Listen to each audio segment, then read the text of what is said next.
It's been very inspiring listening to Plastic Punch and all the other speakers, and I'll try to pick and choose some of the things that they have said, probably ingrain it in my presentation as I go along. Yes, so sea sustainability and the sand.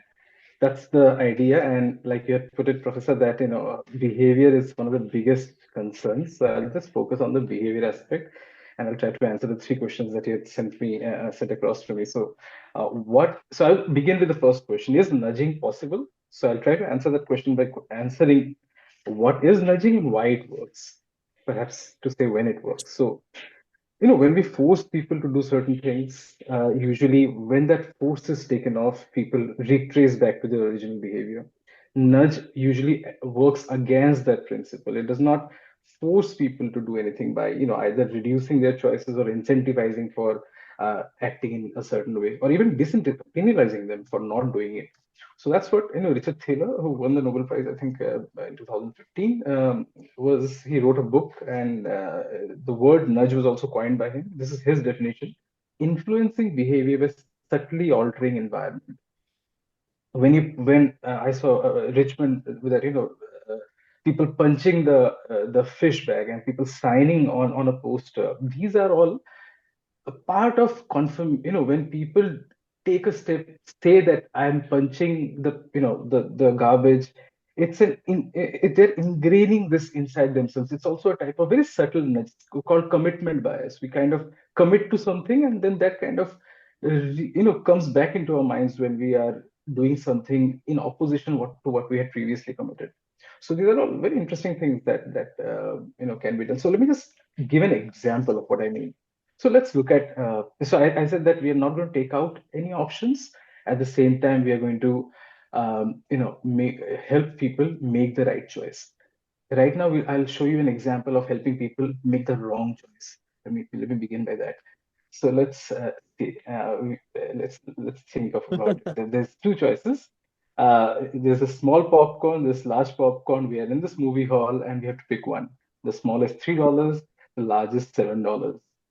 I think if I ask, the audience to respond, I think it takes some time. So I'll just, classically, maybe 70% will go for small, and maybe 30% Yes. will go for large.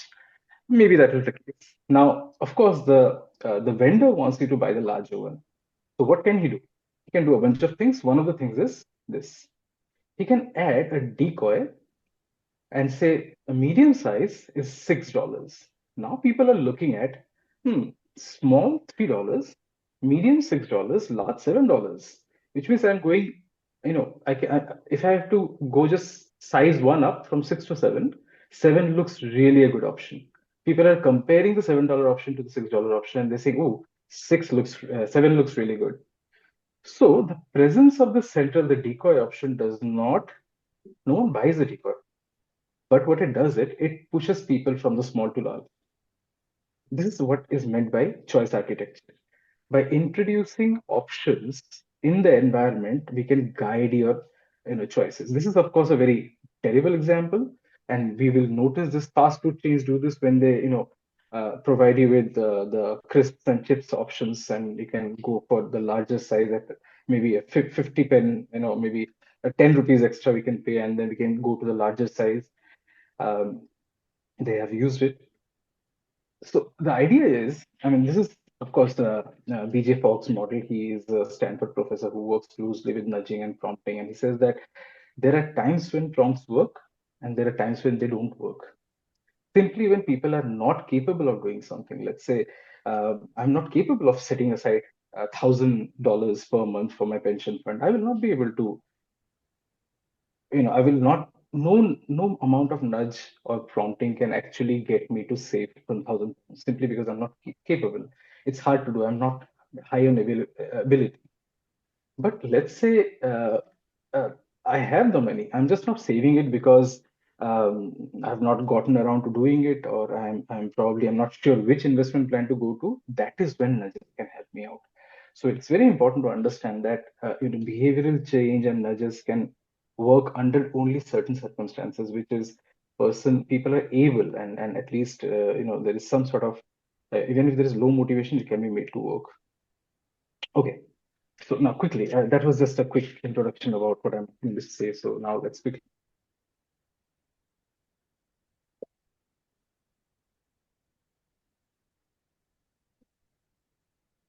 How do I put the thing? How do I react? Yeah. Um, react. Smiley.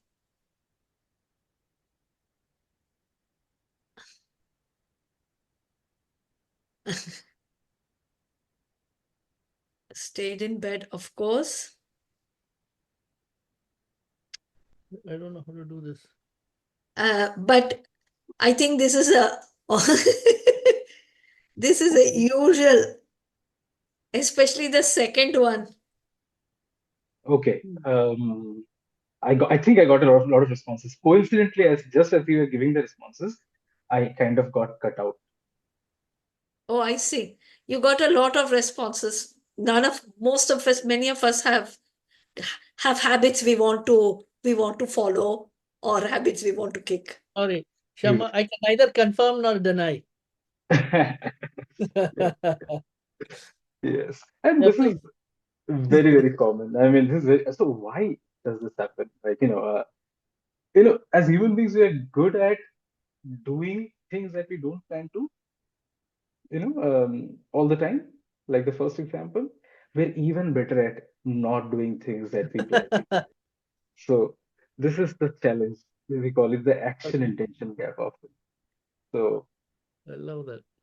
the thing is, why do we like that? मैं ऐसा क्यों हूँ in Hindi? So let's try to understand that first. It's a quick question again to the audience. Here's a challenge. There's a baseball bat and a baseball ball. Put together, they're 110 pounds, dollars. The baseball bat is 100 pounds more expensive than the ball. What is the cost of the ball? Now, you have got 10 seconds to respond on the chat. Immediately, please write in the chat. Yes, 10 seconds. Come, come, everybody. Okay, we are getting 5, 10. Come on, this is very. I'm Straightforward. also going to write. Hmm. Uh, okay, Awesome, awesome. It's just flowing in. So I've got one, two, three. Okay, excellent. One, two. Okay, that's still coming. I've got one, two, three, write fast, please. Don't think, 7, 8, 9, 10 tens. I've got because four fives. I think that's good. I've got at least 14 responses. Yeah, there's I a think. lot of tens Uh, there. yeah. Okay. Okay. I think I've got about 16 responses. 12 of them are tens, and some fives. Let's look at the problem again. If the baseball bat, baseball ball were to cost 10 pounds, the bat will then be 100 pounds for the two to be 110 pounds, which will then mean that the bat is 90 pounds more expensive than the ball. Oh, The right answer is 5 pounds. Our mind does not work, you know, in the right way. Now, here's some, for all the people who got it 10 pounds, here is some satisfaction. 50% of students in Harvard and MIT say it's 10 pounds. They get it wrong. And other universities, and this is reported in actually Daniel Kahneman's book, who's also a Nobel laureate, and he says 80% of the students from not Harvard, MIT, and Princeton, get it wrong. And I think the number in this almost is very close to this, where we say out of 16, 12 people say it's 10. That's exactly 75%. So we are very close to the population variance. This is behavioral economics. This is nudging in action live. Our mind take does not like to reflect too much, and the reason that is because our brains we just have too many things to do. 33 to 35,000 decisions per day. If our brain were to make conscious, thoughtful decisions, we are probably going to burn out. So, I mean, there are different researchers. I really like Sheena Yenger's work, and she says an average person makes 70 conscious decisions. The methodology we'll not discuss, but that's Tina Iyengar, very, very respected researcher. 70% of the cases is where we actually think about our first decision. Uh, So the first thing that came to our mind when we saw the bat and ball problem was 110, 100 plus 10. Let's break it down that way. That should be the answer. It was very difficult for us to think back. Should it be, can there be any other combination? But that doesn't seem right. Let me evaluate it. That is the natural process in which the brain works. It's called the system one way of thinking, where we go for reflexive choices. And of course, like I said, 33,000 to 35,000 decisions per day, it's not possible for us to reflect on all our decisions. We do just, make reflexive choices, system one thinking. So that is where nudges come into play. That is how we can make things easier for people, make the right choices. You don't have to think about it. I will guide you to make the right choices. Now let's come to the beach littering issue. Now, I had a conversation with Professor Sharma earlier, and then she explained the situation. I have not seen it in person, but she explains that there are people, well-meaning people, good people who come and leave their clothes behind, and it causes all sorts of issues, and it's a major littering. So challenge. So let's look at this as an action intention or intention behavior gap challenge. The other thing that I would like to focus on, this is a pro-social action. When we do something that does not directly benefit me, in fact, it costs me, but benefits the society at large, that is called a pro-social action. And these kind of actions usually come at a personal cost. So intention behavior gap, pro-social action, and something called decision funnel. Whenever we make choices, there is a funnel of decisions we make, and that is the three things that I'd like to put up to understand the beach littering problem. Again, some examples from our daily life. Let's look at the left column first. Morning walk, writing a journal. These are all things that we have wanted to do, but we don't, a lot of occasions. On the right, we have got the other kind of problem. We want to stop doing this, we can't. Add to that wearing a seat belt, and I know it's a huge issue in India, not wearing a helmet when we're riding a bike. We want to. It's not that in the morning we wake up and say that, you know what, I'm not going to do XYZ. I'm going to go and litter the beach. It's not a planned action, but people do it nonetheless. So from that perspective, you can very easily say that the beach littering problem is more aligned to the second type, where we are saying that we do it, but we don't plan to. Now, further, let's look at within these kind of actions, like when we say that uh, you know uh, the actions that we do without planning to do. Uh, there are so many types. There are those that require active planning, like procrastinating enrolling into a free online. This is also we always want to do that course which we don't end up doing. This is one end of the spectrum, hard to do tasks, and then there are those which are like an endless media scrolling. We just keep doing it. Don't have that does not require much energy. If you look at these problems very closely, the upper top two problems have some sort of a pattern. Like, these are very familiar actions, things that we often do. These are easy to do actions. These are usually instantaneously pleasurable actions. And these are the actions that often become a part of our habit.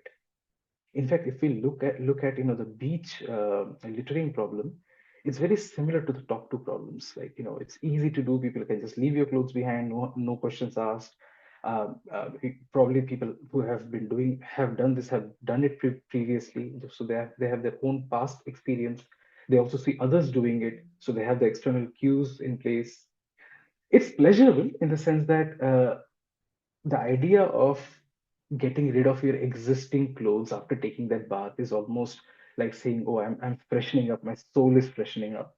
Now if you have to pick that up, it almost feels the other way, right? You're carrying something from your past sins and taking it forward, something in those lines. So not so much as a pleasure of giving up clothes, but more to the pain of carrying them and taking them to a bin is something that causes people to probably drop it back, which in turn gives rise to what we call as an intuitive response. In other words, let's look at this slide.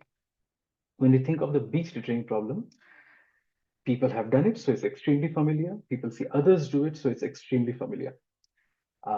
As far as like I said, when you get to leave that cloth behind, it gives you that instant relief that I'm now in my fresh clothes. And in fact, the contrary is to pick it up and take it and put it in a bin, which will be a very uncomfortable experience, probably with all the sand in your hands after having taken a bath and stuff like that. Usually, when we do something which is better for the society, but not so, I mean, not so great for us at that moment, like picking up the clothes, we tend to develop what is called an intuitive response. Intuitively, we want to leave it behind. Intuitively, we want to get rid of that, wrapper, chocolate wrapper, throw it out instead of, holding on to it into our hands or into our pockets. So that's the intuitive response. It's easy to do, and there is people say that we don't have the time to go to the bin and drop it off. So there's some sort of a time pressure as well. So these are the 5 characteristics of this particular action that we are up against, which is littering your clothes behind, leaving your clothes behind. And again, going back to Fogg, he says that these are the actions which are toughest to change. Now, again, I'm mindful that I'm focusing only on the individual behavior, and there are other factors, social factors, underlying factors that can impact the choice. But I will come to that eventually. One of the first papers that came to my mind when I was thinking about this problem was Hoffman and Grant's paper. This is a similar case where they wanted doctors to wash their hands before handling the patients. Turns out that this really helps patients' recovery. So they, tried to get it done. It was not working too well. So somebody puts up an experiment and tries 3 different messaging types. First one, so they have 66 dispensers in different parts of the hospital. In front of some dispensers, they write hand hygiene prevents you from catching diseases. With some dispensers, they write hand hygiene prevents the patients from catching diseases. And then there are control conditions where there are no messages whatsoever. And if you look at it, the results, it's on the right. In the control condition, there is hardly any change pre and post. In the personal consequence condition, there is hardly any change. That means doctors did not care much about how it will impact them. But when they heard about the patient's improvement, and this is again not reflecting, they're not thinking actively, they're just seeing something and probably using the dispenser. The percentage of hand hygiene goes up from 37 to 54. That means the consumption of the liquid inside the dispenser goes up from 37 to 54%. Significant improvement observed. Quick takeaway from this. First thing, physicians and nurses are the ones who showed this improvement. Ancillary staff did not show this change. This was a subsequent study that was done. So what do we learn from this? If we place the right prompts at the right time at the right place, it is more likely to work. If we address the right people, like we need to know who is littering, when they're littering, how they're littering. These are the kind of questions we need to understand. The right people, like the doctors and nurses, responded. Ancillary staff did not. And now the most important question: what should be there in the message? So after we understand who is littering, when they're littering, the next question is to understand um, what causes them to litter, or in other words, what is it that uh, the doctor's emotional state is basically, and we're talking about an American study. So the idea is patient healthcare is very, very important in that society, among them, the doctors and nurses. So the emotional state was very pro patient, just like the emotional state of people who are taking a bath on the beach is very spiritual in nature. We have to understand this is a very, very important cue for all of us. So yeah, the 3 things: time, place, and reason. Okay. There are a bunch of other studies which I'll not take, I'll not go in depth, but there is some theory that says, it's called the broken windows theory. When people look at littering, they tend to litter more. When people look at walls with graffiti, they tend to do more graffiti. So these things do work as a cue. Of course, there are, there are other factors that that plays a role in this. For example, then there's another study. This is, I think, it's in Amsterdam, Rotterdam, sorry, and they saw that there was littering in the classroom, and just by putting some posters, there is some cues, people's behavior was changed. 63% less littering happened over there. This was another case, which was the third one, was also in Amsterdam, in Netherlands, if I'm not mistaken. So I'm struggling to move something from my screen. Just give me a moment. Oops. Yeah. So it's basically when garbage disposal became a problem for a city, and they wanted to see how it can be corrected. They saw the societies were very cohesive, something like classic Indian village, very cohesive urban societies tend to act in a very unique way. I mean, if they commit to something, they tend to abide by it. Which, what I mean is, in addition to showing them cues, giving them cues, if we get them to commit to a cause, they tend to adhere to it. This is what this third paper actually kind of demonstrated. The fourth one is very important from a perspective of commerce. It was found that people tend to respond to pro-social behavior more when they're not in a commercial place. In parks and recreation, visual cues were good enough to get people to change their behavior of littering. Now, of course, there is no long-term effect, but this tells us something very, very important. Um, I'm almost at the last slide now. When okay, just going back to this one. When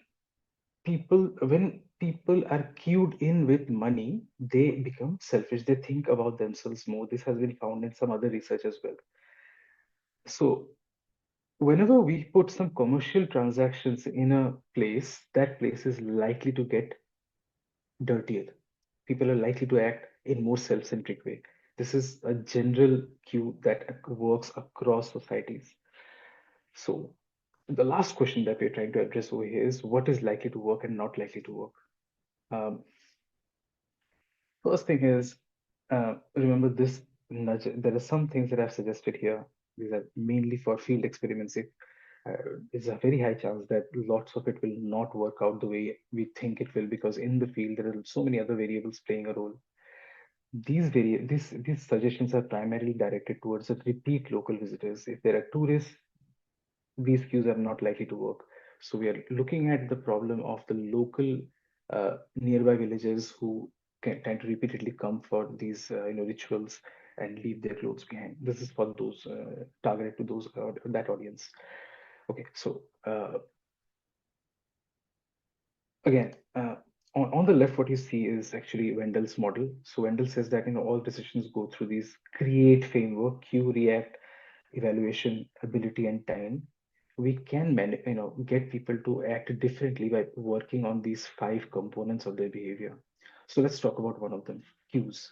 What cues can we add to the environment to change them, get to them to change, act differently? First thing, if we can add some spiritual messaging into the near the bathing spaces, uh, in, like leaving clothes behind connected to something evil, and picking your clothes and taking it to a certain location as holy, not just right, not just it will help the environment, not that it's good for the society, but something holy is what is likely to work more than any other kind of messaging. If we call the bins, I understand there are bins which people are, required to or are expected to throw. If we rename those bins to, let's say, Punya Patras, as if, again, as aligning their emotional states with the messages can also help reduce, not zeroize, but reduce the phenomenon. Just for the audience, Punya Sorry. Patra means Oh, uh, uh, a vessel that will give you good karma. yes. But Sorry. we'll have to wind up because we have one more speaker. Yes, yes. Yes. Yeah, So, yeah, I'm mindful. So, I mean, it's very important to distance the commercial. So people sell vendors selling things in the beach will cause more littering, because people, like I said, when they think of money, they look at they become more self-centric. That has also been established through studies. Again, acting against the routinized formation. So like when they if we can get them to get some sort of connect clothes being put into the Punya Patra with some sort of a dan. Dan again is something, holy. I'm not going to walk you through all of them because it's going to take some time. So just quickly get the local priests involved to trigger mindful behavior. Again, it's good. It has to be ingrained within the ritual, and if as a society they can be made to pledge uh, outside of the beach, say for example in their punch meetings, whatever, when they have the meetings among the community meetings, if they pledge, all of these are can be tested out in the field and measured if they're acting, and if so, then how much are they working against. Now, again, thank you so much, and I'm mindful that there's a limited amount of time, so I'll stop here. If there's any questions, I'm more than happy to answer. My background is I'm running a social startup called Plastic Compact, and we try one of the points that you mentioned to incentivize plastic trash picking in micro amounts. So we do not support less littering in the first place, but we do support picking up what is already out there. And we try to connect businesses with through micro rewards that they give to people who pick up a few handfuls of plastic trash. We're building this whole thing currently, but we see a lot of interest from people who would like to participate, and also from companies who would like to fund this with micro rewards. So what you told about this monetary aspect a few minutes ago, like the selfishness and the egocentric view of certain people, that I think that can also be used in kind of a business concept to support the case here. And all the other things on the slides that you mentioned are great and really supportable. But I think to emphasize the business case of this can really help us to move things forward. Right. So there are two aspects. When we incentivize people directly for a positive action, challenge is that when you take away that incentive, which eventually sometime down the line may happen, the behavior is likely to get worse. Extrinsic motivations often tend to undermine intrinsic motivations. People who were working in favor before the incentive process started, once the incentive has been introduced and taken away, may make things worse. That is the first thing that we need to be on the lookout for. The second thing is, so long-term impact of financial incentives. What can be done is non-financial incentives. That can have a longer-term impact. Again, the reversal process will be lesser, and people are more likely. So when it comes to pro-social behavior, financial incentives may be a dangerous, go-to. We can always, check on the field. It'll be impacted by the societies we're talking about. Yes. So I just one sentence to reply. I agree with you partly that if you put a financial incentive in place and let it sit there forever, it will divert the whole case in a direction that is not wanted. But to get things started, I think it can be a great catalyst to work the case towards then a motivation for karma, for reconnection with nature, for social reconciliation, for non-financial behavioral change in the long run. But to get things started and to push people on the track, I think that is the mean we have to use in first place here. But then yes, we have to adapt it and not keep it in place statically forever.